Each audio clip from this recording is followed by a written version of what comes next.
Hicks Walker isn't a man who could be described as a big talker while he's working. Concentration fills up most of the extra space, so conversation gets the short end. Hicks Walker is a net maker. He'll sit down on the porch of his home on Sapelo Island with a pound ball of twine and like a big friendly spider spin his web.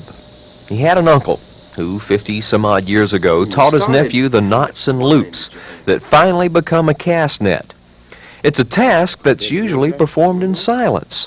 Even when you're only watching, it makes you want to whisper. Is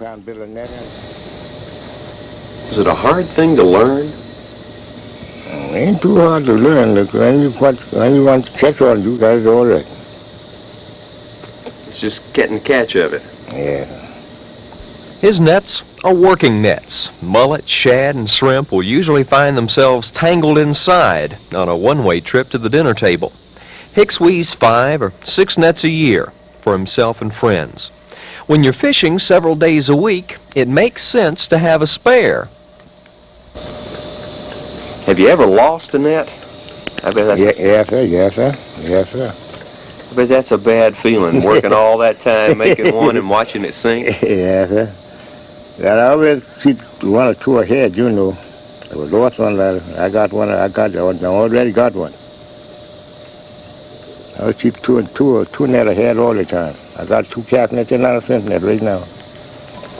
Hand-weaving cast nets isn't a money-making proposition anymore. Few younger fishermen have found the need or the patience to take up the craft. The tools are basic: a knife, twine, a shuttle, and a flat piece of wood to use as a gauge so that all your loops are the same size. The main ingredient is Hicks Walker. After all, he's a man who makes cast nets with an ironclad guarantee. It's heavy. Yes, sir. Yes, sir. Now, is this guaranteed to catch fish? Yes, sir. Yes, sir. Yes, sir. I cut them off. It's too long for him. I cut them off. It's too heavy, too.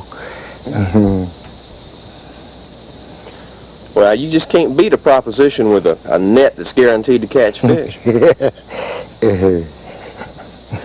With Hicks Walker on Sapelo Island, I'm Andy Johnston.